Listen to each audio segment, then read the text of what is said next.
Hey, welcome back, everybody, to Coffee with Cagnetta. We are on the road. We are here at ESPN West Palm, and I am interviewing my dear friend, Steve Pollitzer from ESPN West Palm, Good Karma Broadcasting. Steve, welcome to Coffee with Cagnetta. Thanks for joining me. I am so privileged to be here, Andy. You do the podcast from here. I see you have all these other movers and shakers here whenever I'm walking through the studios at ESPN West Palm, and I'm honored to be in the studio actually with you today. Well, not only are you a mover and shaker, we are old friends, and I'll preface that I'm older than you. Are we old and friends? Is that what you're saying? Old and friends, but so we initially met probably like 20 years ago, right? Yeah, it was. It was over. Over 20 I think it was April or May of 2003.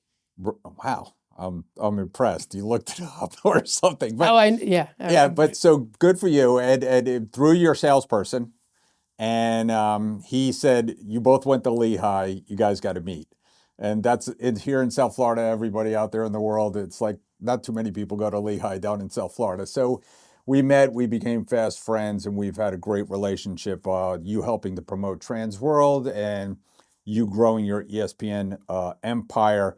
So, but let's start at the beginning because we're both from the Northeast. How did how'd you wind up at Lehigh? You grew up in the Philadelphia area. Yeah, in central New Jersey. I'm from North Brunswick, Right. And my older sister went to Lehigh, who was there when you were there, and it was really the first college that I was exposed to, and it just something in the going and visiting when I was 9 hit me and said this would be like a really great place, and eventually it was where I had targeted wanting to go and got in and had a great 4 years. Right, and so. You met Craig there? No, my business partner and best friend, Craig Karmazin, we actually grew up together in North Brunswick, New Jersey. That's right. We met in first grade and also became, fast friends, loved the same sports, movies, interests, laughs, and always maintained, a close friendship. Had sort of the, like anybody with their good friend, we would pretend we were announcing the Yankee games and in his basement, or we would go to games together and shared a passion for sports. Both of our parents were on the business side and instilled a lot of that entrepreneurship in us, and I think that was the foundation of following a career in sports and doing something for ourselves. Yeah, your dad was a CPA. I knew I got to meet him several times over the years, and he got some referrals from him, and I thought he was based in Philadelphia. Sorry for that. But Craig obviously came from the radio world, right? His dad is Mel Karmazin. But so you guys, how'd you decide to get into the radio biz? Sure. I mean, we talked about how when we graduated college, we were going to just send out tapes, and that's what you did then, and not reels, not links, not portfolios, not sites, not self-created apps on our work, and try to be overnight sports talk hosts somewhere in the country. That was literally our plan, not knowing if our parents might feel exactly about that plan, but after some further conversations, we determined that it was maybe better to do something more that we could control.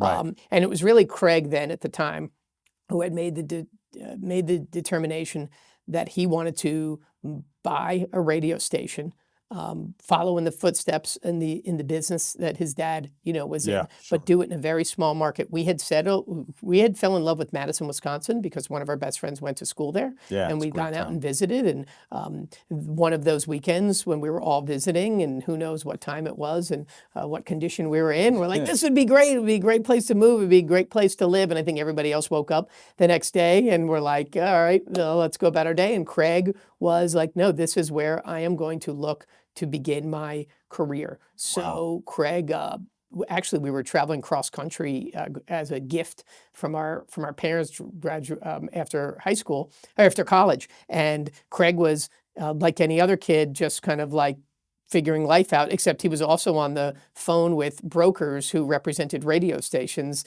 in the region. I actually, we didn't have this all figured out. This was Craig's plan. I took a job in Manhattan I wasn't going to graduate college without a job, and I had been interviewing at investment banks and at financial analysts. I took a job in April, in April of '97 with Arthur, which was then Arthur Andersen, as a financial analyst doing M&A consulting. Did the moved to Manhattan. Craig didn't have the entire plan figured out for several months later. He embarked on that plan in October of '97. I started my job in September of '97. It didn't take me 1 or 2 months, maybe 3, to kind of have the courage to go to my dad and say, I'm really glad I tried this world out, but I don't think it's for me. Wow. I stayed for a period longer. Wanted to make sure the advice from my dad, which was great, was you've already made this commitment. You're in a lease.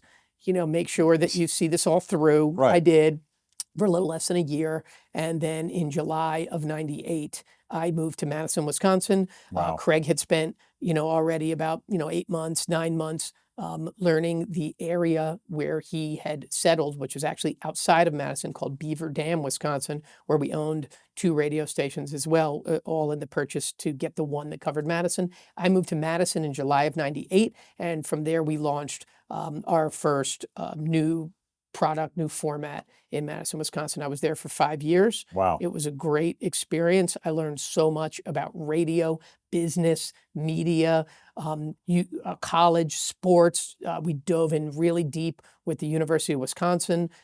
Great time there in Wisconsin sports. Sure. You had Brett Favre. You had Milwaukee Bucks made a run at that point. You had, baseball was big. You just had so many great things. And the Rose Bowls and such with the University of Wisconsin. And it was really like completely doing this all on your own, in the sense that we had no family around, really had no connections to the community. We had to make all of those on our own. It was a really good lesson in what I would do later on, moving somewhere where you don't have a lot of history. Did that, wore multiple hats because I was on the air doing a 3-hour daily sports talk show, and also helping market and advertising sales at the time in the local community, and just kind of build our brand. Took those lessons, and then in '03, we decided, we decided a little bit before that, but we had decided we wanted to grow. Just crazy turn of events. West Palm, we're looking at all different markets. West Palm was the largest market in the country that did not have local sports radio at the time. Really didn't have an entity totally devoted. You had sports radio in Miami. Sure, of course. As you well know, because that's ultimately probably where I first heard of you, because advertising works. Right. And then moved here in the winter of '03, February of '03. Wow. This was Good Karma's first 24/7 ESPN radio affiliate, and it was the place where we were going to really mimic all the lessons that we had gotten as sports radio interns in Philadelphia, as sports radio enthusiasts growing up in New Jersey, listening to New York sports radio, running our own stations, and some relationships that we had made on how to do it. And if there's ever a place that does take a unique stew to throw together, it's West Palm, because you have such a mix of people that are from all over. So came here in '03, same thing, was on air and running the market and doing everything: programming, sales, marketing, setting up our own remotes, all of those things. And then the next 20 years from there.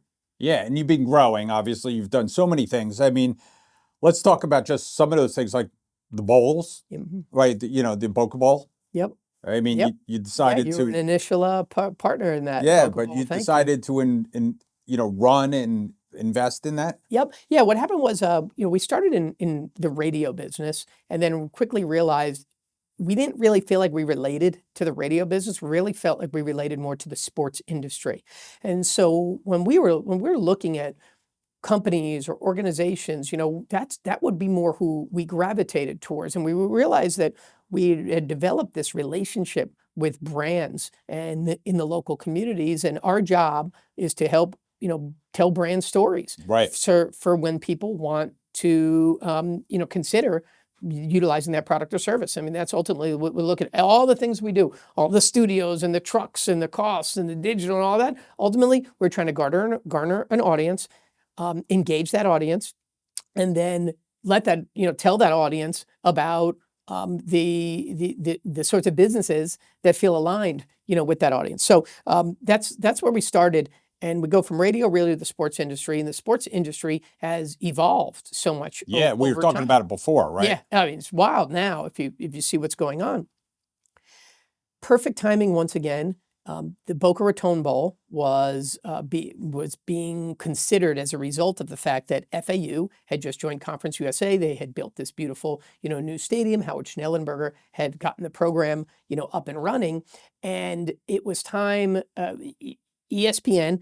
It's always in ESPN's best interest to own bowl games, to have them on their air. It's ultimately at rates higher than whatever else might be on, at that time. And it deepens their relationships with conferences because now they have multiple bowl games in each conference. And then conferences would want to work with ESPN as a rights holder. And it was a very solid rinse and repeat formula, which Right. in many ways still, exists today. We were brought in really because of the Orange Bowl and Eric Palms at the Orange Bowl, who Right. suggested to ESPN. So ESPN's so big, and we were really just working with the audio division at that point. Well, they have a different division that runs their events and owns the bowl games and curates these bowl games. And it was the recommendation from the Orange Bowl that the ESPN events division engage with ESPN West Palm Right. to actually help lead the sales and marketing, efforts for the Boca Raton Bowl. So the Boca Raton Bowl has been a collaboration of the Orange Bowl from, they handle a couple of things. They handle operations and communications. ESPN itself, deals with the national programming, and the executive director, Doug Mosley, who's great. He's ultimately deals with everything, but he maintains the relationships with vendors, with the leagues, with the conferences, with the facilities. And then our role is to help populate this game or help market this game Right. in the local community, and then create opportunities for sponsors to engage not only in the bowl game, but that's what I'm most proud of, is the way we've made this like a year-round effort Yeah. in the community. And I think the proof is in the pudding because the community has responded. And in a place like this that is so football crazy, it only makes sense to have a game. Yeah, it's gotten bigger and bigger every year, and I really enjoy coming. It's a great time of year, of course, to hang out outside and Boca Raton Bowl it's- month here. Sponsorships have changed. sponsorships are available. And we were talking a little bit before I kind of like dive into a little bit more of your philosophies and stuff, just to kind of round it out, just how much your business has changed, right? From being a radio station to embracing events, now embracing digital. Yeah, and you've had to. I mean, if you want to survive, and when I mean survive, if you want to be a place that people want to come to, you have to give people you have to create distribution on where they're going, and then you also have to allow brands the opportunity, to integrate, into that. Right. So, in digital, what we just saw that there was, we knew the world was changing, consumption, was changing. And we approached ESPN with an idea that was, you have this wonderful new app, ESPN.com, and they had just reformatted it, and ESPN.com and the ESPN app prior to 2016 were actually not even connected. They had separate editorial staffs. And we knew this thing was exploding, but we also knew that as a company, they weren't putting a ton of resources against local events, local like sellers out and representing in the community this, all of these assets. So we hatched a plan together. It's been, one of many in our partnerships of operating businesses together or on behalf of ESPN and the Walt Disney Company. And the plan there was we represent ESPN's digital inventory on a market-by-market geo-targeted basis. So we give brands the chance to not only engage with our audio audiences and the things that we would do off that, like events or the bowl game, but also tap into the growing world of digital. Where are people going to get their information? Where are people going to read? Where are people going to get highlights? Where are people going to watch games? That was happening at ESPN.com and the ESPN app, and now ESPN Plus, and now the new ESPN app, and we got in there very, very early, and that's now expanded to what is actually the biggest division in all of Good Karma is our digital division. Right. So you have a big company now. How many employees do you have? We're probably approach 600 next year. Wow. Yeah. That's incredible. And so you've built this huge company. And just, I'll ask you two questions because I want to be able to kind of help everybody who listens to us out there, right? So number one, we have a lot of business owners that we're helping buy and sell. And one of the biggest things is like, how do I promote myself? How do I get seen out there? And you said a few things before we started this that I thought were very, true, right? It is hard to get seen out there. You got to tell your brand story. And you said we have to do that multiple ways, right? Yeah, and things are more fragmented, than ever Right. before. You look at what we represent. We're representing audio, and audio now doesn't only just mean audio. Audio means like maybe traditional radio. Audio means streaming. Audio means podcasts. There's several different ways that you can consume, Like we're doing, that audio. right? That's what I'm doing with you. I Exactly. partnered with you to do a podcast on. And just as an aside, watching the way you have evolved, the business of Transworld probably also should, deserve some love here. That's how we met in the first Right. place. That's And it truly was from hearing your radio advertising in the traditional sports radio format in Miami, and then we met and obviously hit it off. But look how you've evolved. Look how you evolved into a franchise business. Look how you evolved in the way you market. It's not just buying traditional advertising. It is in podcasts. It is in event. It is in your charity work. I mean, there are so many different ways that you could build your brand. And I'll just dovetail this back to, brand building. 30, 40 years ago, there were just less choices for people to give their media time to. There weren't podcasts. There weren't applications. There wasn't YouTube, right? So you had fewer ways. So you could get scale a little bit easier. You could go and find scale. Then you just said, all right, there's three things that you need, and you need to have all these three things to have a successful media campaign. You could scale as one of those, right? One of those three. Your audience, like who is that scale? Are they my target consumer? And then the message. And then the message. And you need to have all those three things to have, really a successful media campaign. And that is what has evolved today, because when you live in this much more of a fragmented world, I actually think it puts creative and your brand story even at a higher premium than it ever was before, because you have so much fragmentation now, and you have so much less attention span, and you have social media, and you have skippable ads. So think about it. Oh, and then and even though the streamers are doing more and more integrating of advertising, there's now advertising on Red Zone for the first time. Netflix is taking advertising. They're still ad light, a lot of those. So it's like, where can I get a large audience? Right. Who is the audience I need? Well, the best thing you better do is, one, pick the places and find how can you own, how can you integrate, how can you stand out, how can you really accompany the content that people are going there for. Right. That's the first thing. Luckily, sports very much lends itself to that. Advertising in sports, integration in sports has always been, whether you look at the side, of a NASCAR you're listening to, or you're watching a game on TV or radio, and this segment is, presented by, it's very natural. So, yeah, it's hard to get your message into anything. Like live sports has an opportunity like no other, because people are still wanting to hear it live. As much as you want to record your football game and not listen, you can't not listen to the world and get some notification that your team just won. Yeah, the days of DVRing and saying, don't tell me what happened in the game, you can't avoid it anymore, because you're getting alerts, you're favoriting these teams. So live sports still gives you that opportunity, yeah, right? And that's what's taken live sports, and really sports in general,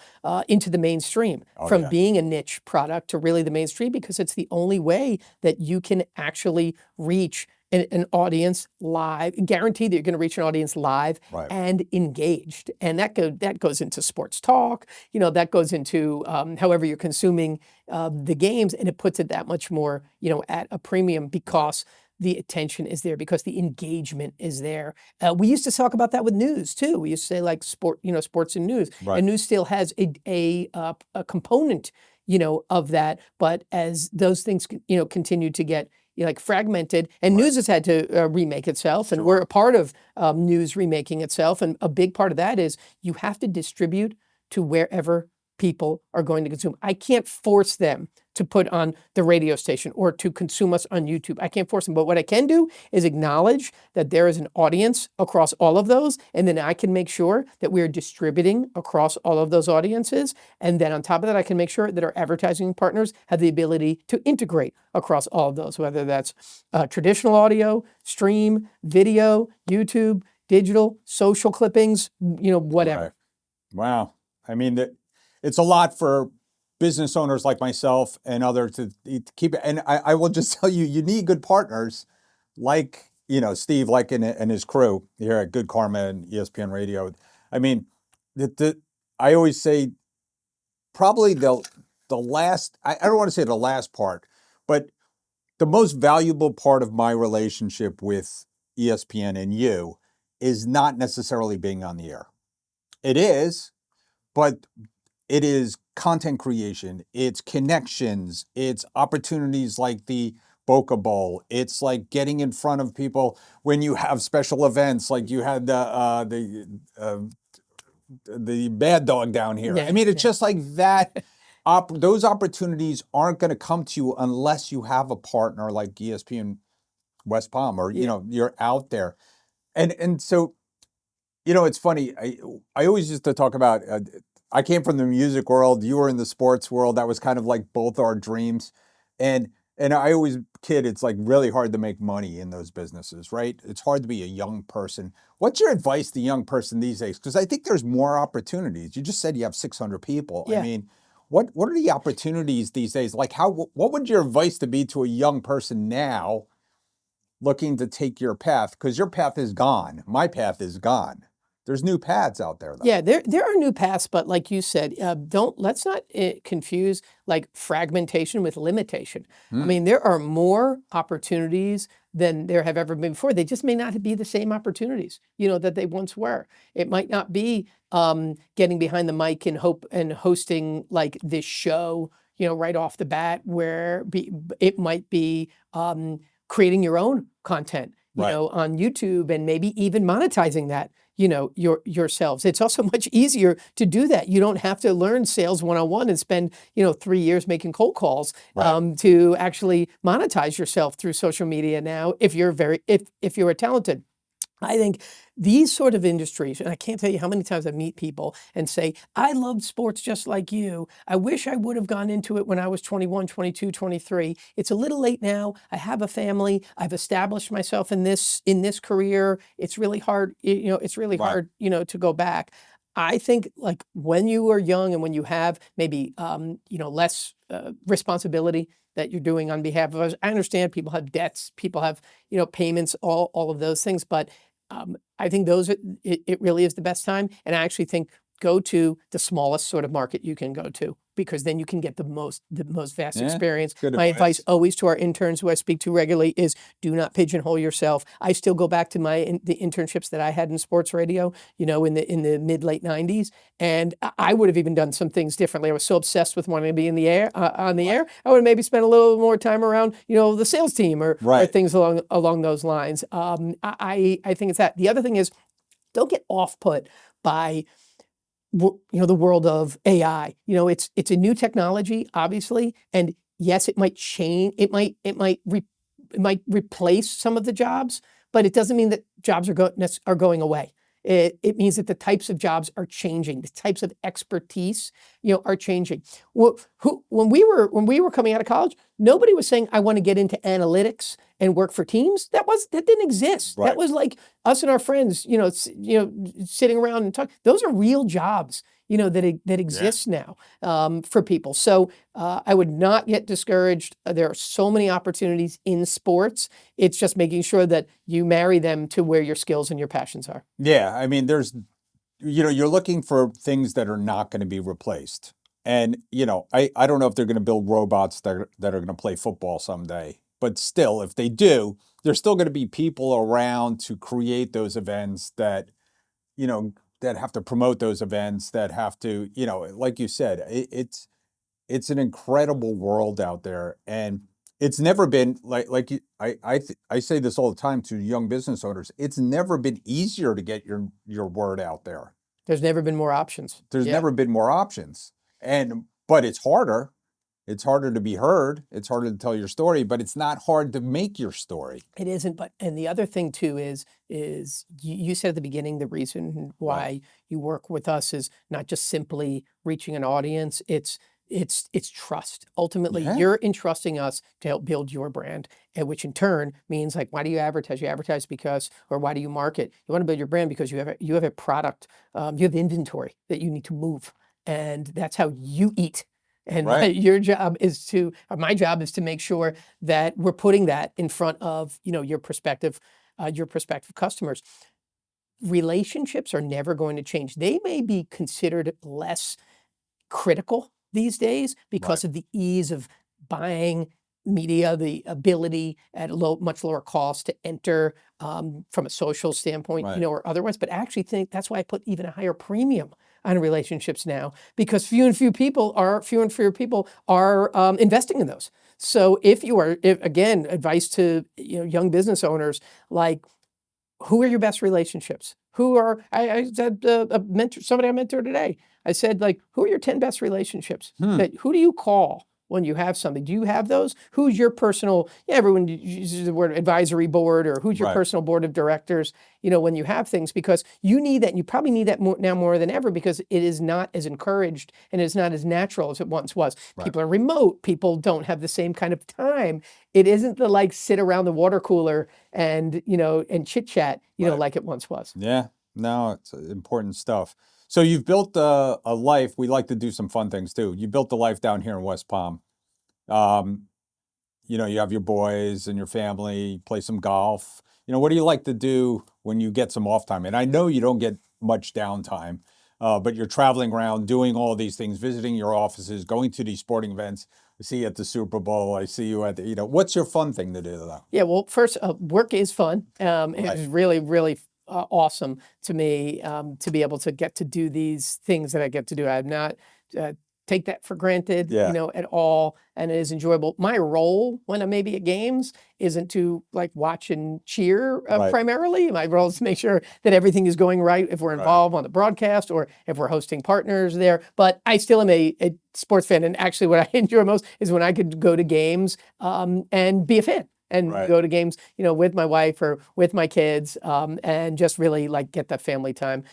We are a golf enthusiasts. I think I'm at the bottom of the talent in my own household, but very proud of my family and who all are competitive golfers. So Yeah, they're being good. around them is really great. I still love consuming all sports, and I still am hanging on to coaching. I've coached baseball, basketball, flag football, and I don't think my family would consider me a golf coach, maybe a mental golf coach, but mostly a caddy. And to me, any of those things are as good as it gets, and and fun, and have my network like you do. I have a Right. network of buddies and colleagues, and picking each other's brains and hearing what different things people are doing, all around in all walks of life. Keeps me educated and motivated. Yeah. So we're up in West Palm because I mentioned that earlier, and I don't often get to ask people what we always talk about favorite restaurants in Fort Lauderdale and Miami. So we're up here in West Palm. What are your favorite places to go up here in West Palm? Well, if you're, I'm gonna give you three. They may have a theme here. Right. If you want a sub, if you want a great sandwich, you're going to Manzos. Right. I mean, Manzos, whether it's their famous chicken salad, the Italian, whatever it is for you, that's great. You want a solid everyday meal. Maybe it's with a partner, maybe it's with your family. You're going to Duffys, because Right. Duffys has. They're good. I agree. And it's award-winning, whether it's from wings, whether it's to burgers, or it's to ribs or beyond. And then you want to go a little higher end, and I think you go into the breakers. Because what the offerings of the breakers, both on and off property, are phenomenal. They are special. It's a special place. They always mark an occasion. So those are just my and there's dozens more. We happen to be blessed where we live. Right. There's so many incredible restaurants. There's so many incredible activities to do here in the Palm Beaches. Yeah. Who would have thought what the Palm Beaches would be? I know you're all of South Florida, but while you're here, you're in the Palm Beaches. Who would have thought that the Palm Beaches would be what they were? I'll just end on this, Andy. Since most of my role involves traveling elsewhere, now to our other markets and to other events. I always have been so proud of living here, but in the last 4 or 5 years, since the pandemic and what has happened in South Florida and specifically Palm Beach County and Wall Street South, and all these things, I feel like I call living here dog years because I've been here, since '03. I've been here 22 plus years.